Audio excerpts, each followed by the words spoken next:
Aloha everyone, this is Wendy with loveandstampin.com. I am back and today we're going to make this card. Isn't it so stinking cute? I actually made several of these cards for a swap in Hawaii, and when we go where there's other demonstrators, we like to swap cards. So I made several of these and I thought I would just show you how to make them. They're very easy.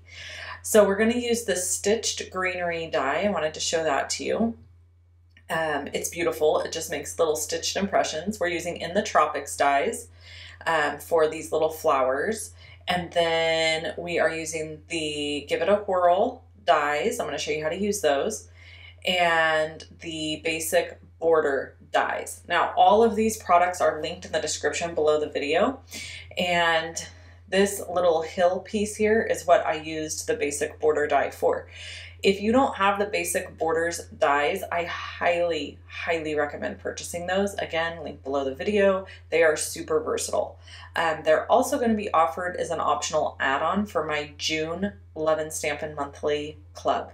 So I'll put a link below the video to sign up for my club in case you want to. We're also going to use Turtle Friends as long as it doesn't like go on back order or out of stock or anything like that. So those are the products that we're going to focus on for the month of June for the club. So this is the perfect video because I'm using the turtle and I'm using the basic border die. Okay, so here I've already cut my basic white piece out of that die you see in the left corner that has the little notch. And now I'm putting the stitched greenery die over the top of it and running it through the, what is the machine called? Stampin' Cut and Emboss machine. I like to call it the rock. The big one is the rock, the little one's the pebble. So here it is all stitched out, embossed and stitched out. And then the cool thing about this die set is you take and you line up the little hole in the middle. So all you have to do is, okay, we've already cut that, it's got the hole, you see the hole, okay. Then you take your choice, you can use any of these. So there's a circle, there's a heart, and you can use any of those to have your little wheel spin through. But I'm using the little like rounded triangle. Apologize for in advance if you can hear my dogs barking. There's a lot of activity at my house today. You might notice this video is getting up a little bit late. I had the video completely finished, but hadn't finished the voiceover because I wanted to be able to tell you about my Hawaii trip, at least one of the stories. I have a lot. It's so funny. If you leave the house and go places, you actually have stories to tell.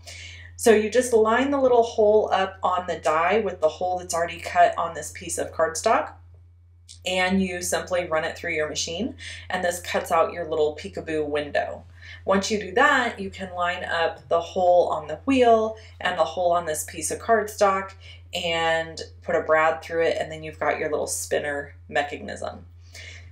So here's where we're gonna okay, let's just do this. I'm gonna stamp, I'm gonna color, I'm gonna assemble. I'm gonna jump back and forth between the story I have to tell you and the card. Real quick, see these little indentions here? The circle die that cuts out, pushes little indentions into the wheel so that you know where to stamp. So it's like it's giving you a guide, and it's kind of hard to see here on the film, but on the film, what am I, 90? On the video, but you can definitely see it in real life, in person. You see the little indentions, it gives you a guide, and if you notice, I am stamping on the same side, in the same direction on each of the triangles. So that is an important thing to note, because if you just randomly stamp, you may not see everything in the viewfinder. Now, I had to pre-cut this stuff and use the pre-cut triangle die and hold it over images to make sure the images would fit in this area. So that is one thing you have to pay attention to and note, is that, okay, I might want to use XYZ stamp set, but are the images going to fit into that little triangle and look correct when they run through the die window, the viewfinder window. So just pay attention to that. Other than that, this is super simple. I'm going to stamp in Granny Apple Green and add a little bit of Garden Green using a blending brush. And again, I'm going to continue. I'm not going to do it again, but this is the last time. I'm going to apologize if you hear dogs barking in the background. Again, very busy here today, and that is why it's taken me so long to be able to voice over this video. We have a quinceañera that we're attending tonight and getting ready for that. We're moving a piano for, well, I'm not doing nothing. My husband's moving a piano for my niece for her birthday. And yeah, lots of movement. So the dogs bark every time the wind blows sideways. So there you go. Okay, moving on. Let's talk about Hawaii. For those who don't know or might be new here, on my YouTube channel, I like to make cards and chat and talk about things that are going on in my life. So you can think of my channel as a crafty vlog, V-L-O-G. If you don't know what a vlog is, it's just kind of like telling stories about your life and what you have going on. And if you're completely uninterested in that, that is okay. I'm okay with not being a channel for you, and you are welcome to not visit me. It's fine. I will live through it. But it is who I am. I love to share stories and chit chat. And so if you're new and you haven't seen one of my videos before, that's what I do here. I craft and chat. All right. So Hawaii. I went on a Hawaii vacation with Stampin UP, the company that I work for. And every year I earn the trip. So far, I've always earned the trip with them, and I pray that that continues. And I thank all of my customers and team members because you're all a part of that journey for me. So I earn a trip every year, and this year it was Hawaii, and I went and took my best friend and my daughter. I know people are going to ask why I didn't take my husband. It simply was a logistics issue. We were originally supposed to go on this vacation of July of last year. And unfortunately, during that time, he was supposed to be taking his journeyman test to become a lineman.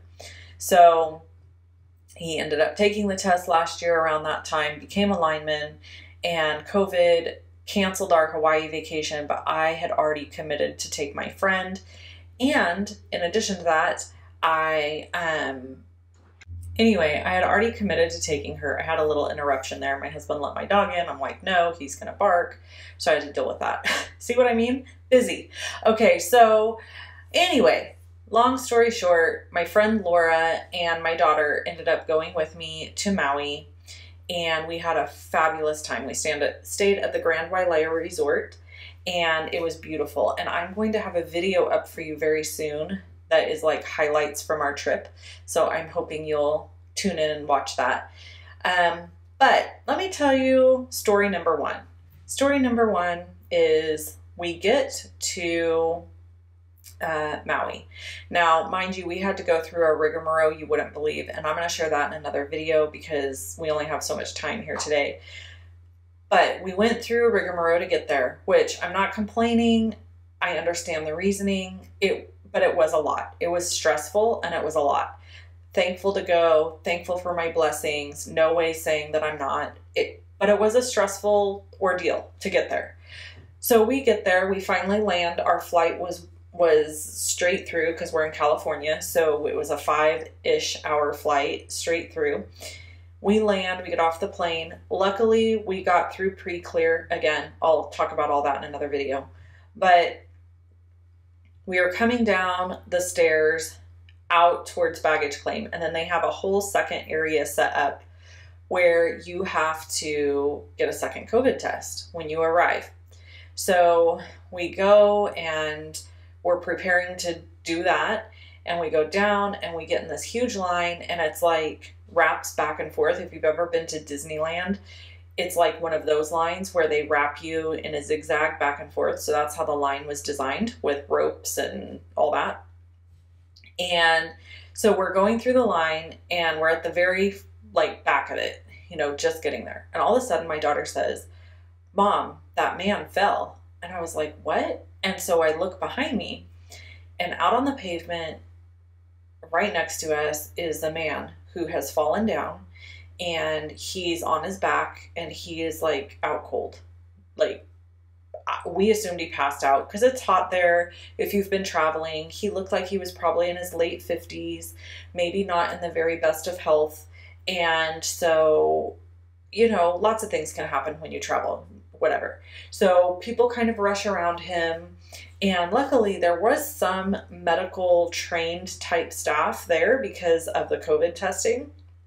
So they come over to him, they put a backpack under his feet to elevate his feet.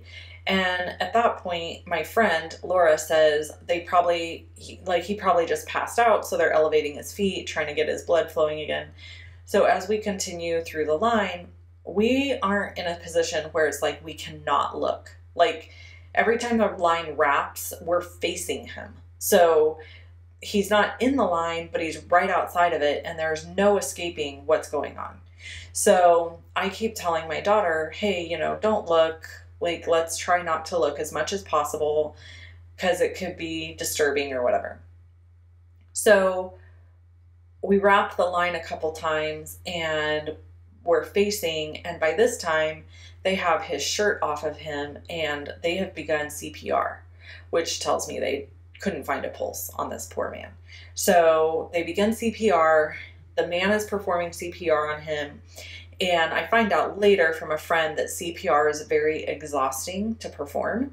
So you can only do it for so long. So this woman takes over CPR, and she was a little bitty thing, but she was giving it everything she had. And I've never seen CPR performed on a person. It was very disturbing because they are pushing extremely hard. So I was also told by somebody that basically if you're not breaking bones when you're performing CPR, you're probably not doing it hard enough. So I believe they were doing it that hard. I mean, they were getting with it.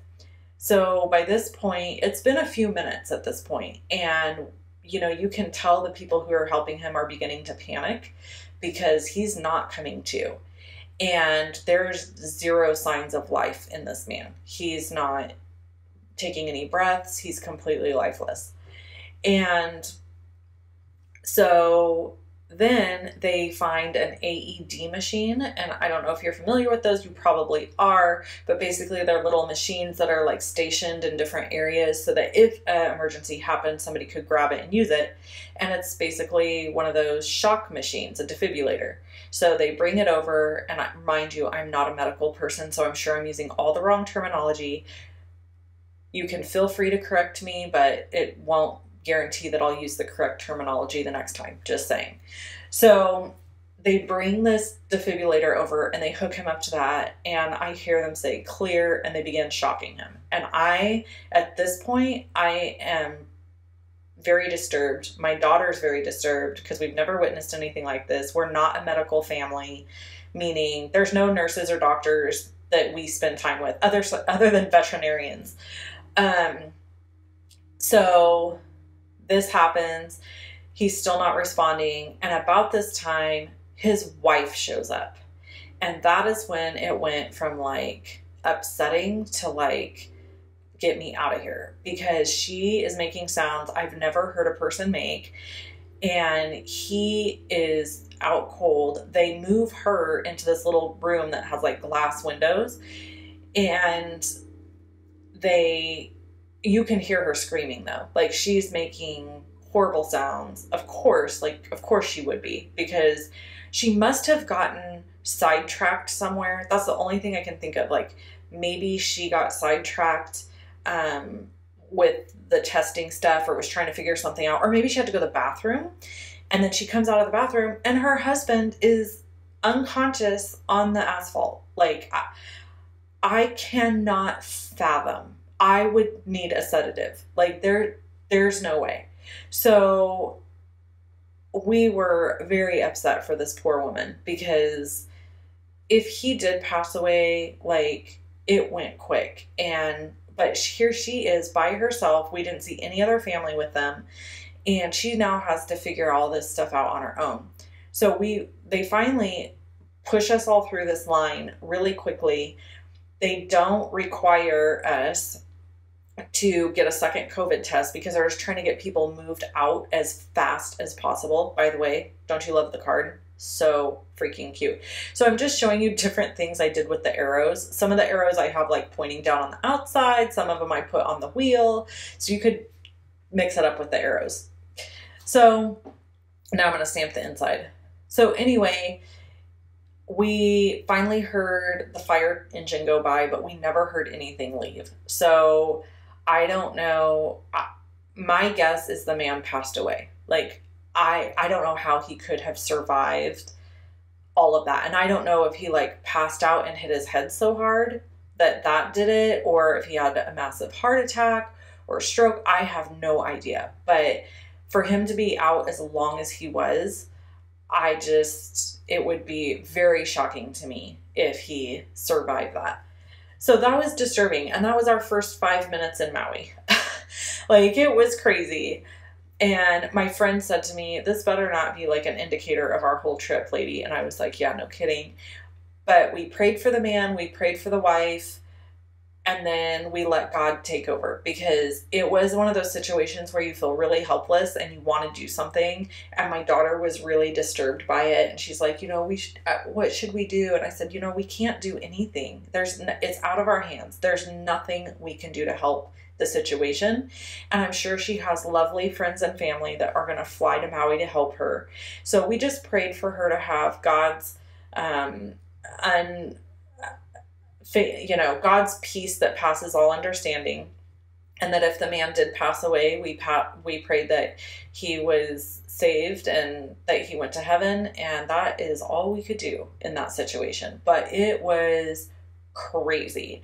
Definitely the craziest story I have to share with you from Hawaii. Now, I got other stories, but that one was like, wow. It shook us pretty good. It took us a little while to kind of recoup from that. And then we ended up going to get our rental car and waited in a line for an hour and a half. And there was a man in there that needed his head conked, but we'll talk about that in another video. So I stamped on the inside of this card, "You are turtly loved." It's got a happy birthday on the outside. And I gave these to my friends that I swapped with. I hope you enjoyed this video and my crazy story. Leave me a comment below and let me know if you've ever experienced anything weird and wacky and crazy like that, because I never have. That was a first for me. I hope you have a wonderful day. Shop with me at shop11stampin.com, and I'll catch you next time. Bye-bye.